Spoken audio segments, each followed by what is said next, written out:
Hello, it's been a while since I've recorded one of these. Since having twin boys, I've become a bit time poor, but I'm hoping to put out a few more of these post-processing videos, which basically just shows my workflow. It's nothing revolutionary by any means. With that said, there's far better post-processing videos on YouTube out there, but I'm sure it might be useful for someone out there. As always, if you have any feedback where you would have done things perhaps differently, feel free to chime in. Would love to hear. So the image itself here, this was captured on the Mornington Peninsula in Victoria, Australia on sunset. What I'm really hoping to do with this image is play on the warm light from that sun that's about to dip below the horizon and create a bit of more of a warm but stormy feel to the shot. Just before I do get started, I do like to process with TK Actions. I'll link to that in the video description. But basically, if you haven't used TK Actions before, it's essentially layer masks which allow you to make very granular selections to various parts of the dynamic range of the image. So say if you want to make a very specific selection of just the shadows of the image, that's where layer masks are worth their weight in gold. So let's look to get started. I always like to straighten the horizon on my images as I'm editing. So we'll do that first. Just going to use the ruler tool, drag across the horizon, and now I shall crop it.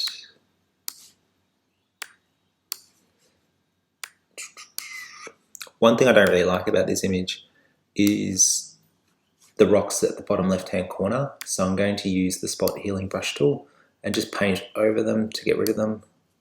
It's always pretty consistent. It's not perfect, but it'll do the trick for today.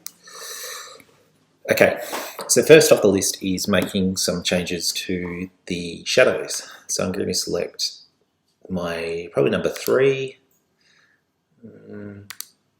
number 4, which is basically a selection on the shadows, which I'm now going to use the levels tool and bump up the dynamic range. I also like using this slider, but we need to be careful because if you go too hard on it, I find you generally lose a lot of the contrast.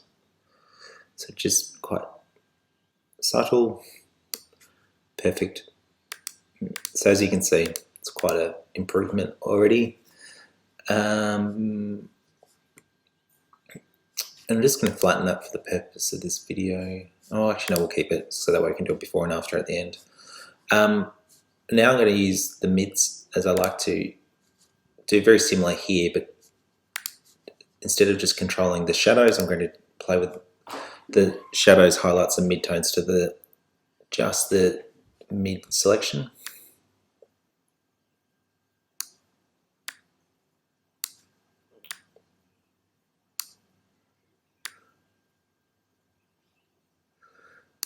What I'm doing here is I'm just adding some very subtle contrast to the image. Nothing groundbreaking. Cool. And now what I want to do is now have a bit of a play with, sorry, someone was just at the door, with the lights of the image. So I'm just going to bring down the highlights ever slightly on the horizon by using a lights layer mask. Oh. Cool. And now I'm going to add some warmth to the lights on the horizon by using a photo filter on the lights. And just going to pump that up a bit.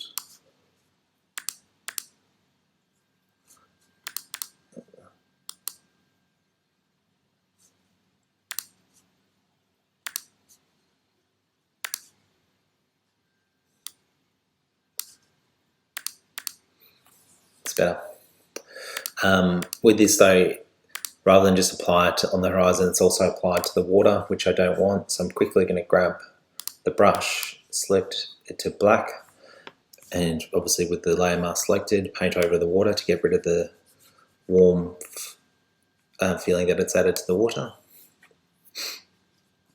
Perfect. And now I'm going to add an autumn effect to the image by selecting the lights.